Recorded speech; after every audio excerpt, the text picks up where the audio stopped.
Well, I think the conversation is going to be extremely beneficial. El Salvador has been a fantastic partner. And when I was in El Salvador visiting with President Bukele, we talked about the fact that he would accept more flights, would accept more individuals into CCOT. So I'm looking forward to that partnership continuing. So that was Kristi Noem last hour here on Fox. President Trump's getting ready to welcome the leader of El Salvador to the White House amid the fallout over a man mistakenly deported there. White House argues it does not have to bring him back. Supreme Court says you have to facilitate that. Stephen Miller, White House Deputy Chief of Staff for Policy, Homeland Security Advisor, here to straighten it out. And, sir, good morning to you. Got a couple minutes. I want to motor through a bunch of things here, okay?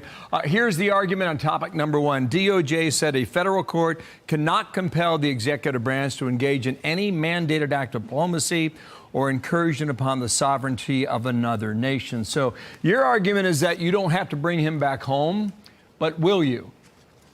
So I want to correct, I hate to do it, Bill, but I got to correct you on every single thing that you said because it was all wrong. First, we won the Supreme Court case, clearly, 9-0. A district court judge said unconscionably that the president and his administration have to go into El Salvador and extradite one of their citizens, an El Salvadorian citizen, so that would be kidnapping, that we have to kidnap an El Salvadorian citizen against the will of his government and fly him back to America, which would be an unimaginable act and an invasion of El Salvador's sovereignty. So we appealed to the Supreme Court, and it said clearly, no district court can compel the president to exercise his Article 2 foreign powers in any way whatsoever. DOJ called me after that Supreme Court ruling, and they said, this is amazing. We won this case 9-0. We are in excellent standing here. So this has been portrayed wrong for 72 hours in the media.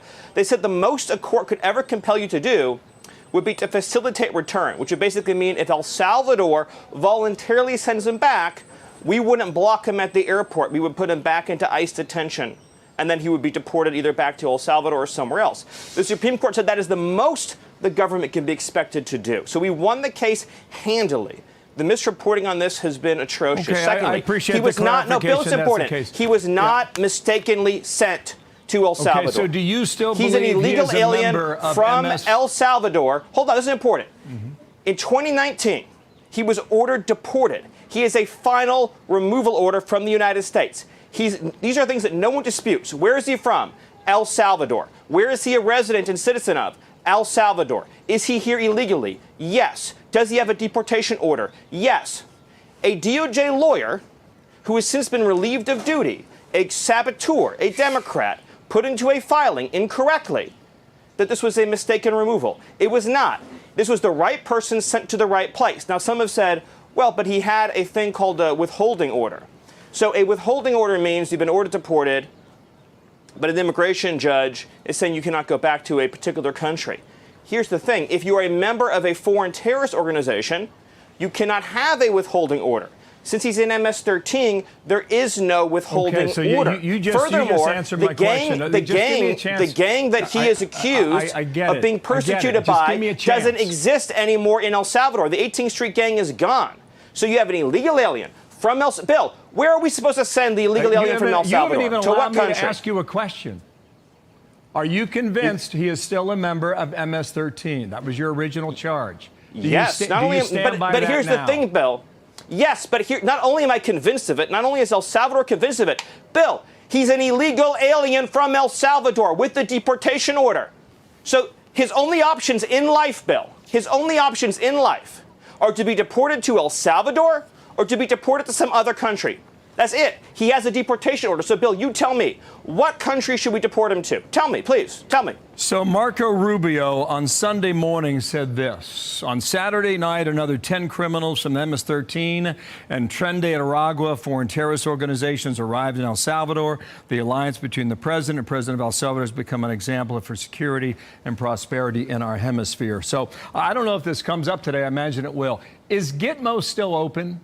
Are there any illegal immigrants who have been taken to Guantanamo Bay today, or has that prison been closed? No, it's wide open.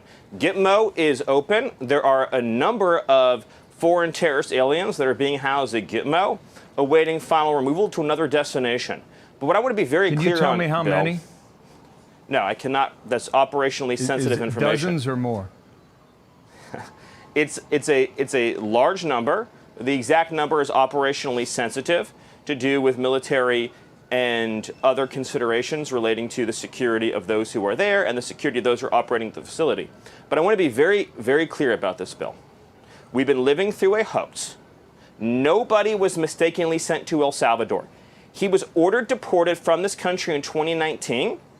He's an illegal alien. His home nation is El Salvador.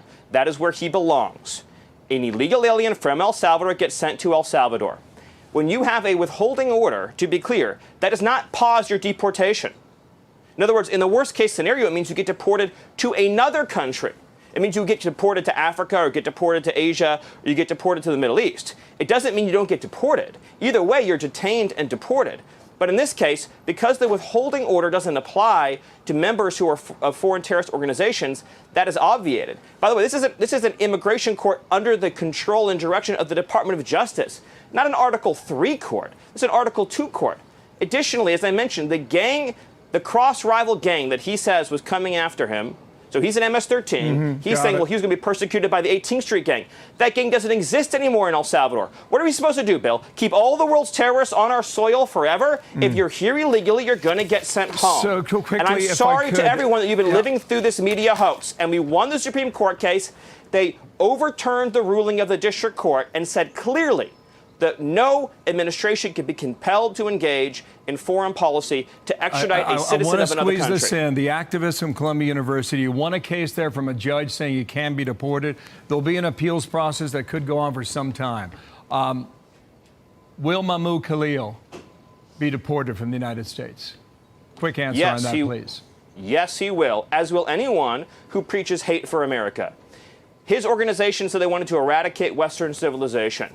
Look, under this country, under this administration, under President Trump, people who hate America, who threaten our citizens, who rape, who murder, and who support those who rape and murder are going to be ejected from this country. And I just wish a fraction of the media outrage that we had over deporting terrorists and deporting monsters and deporting their sympathizers from this country was spent crying over the blood that was shed of American women and children over the last 4 years, or crying over the 500,000 children that Biden trafficked into this country, or crying over the neighborhoods destroyed by gangs and drugs and fentanyl. Cemeteries are filled with tombstones from Americans that were killed by Joe Biden and Mayorkas and his administration, suffering beyond imagination. We just arrested an illegal alien who committed sex crimes against 20 children.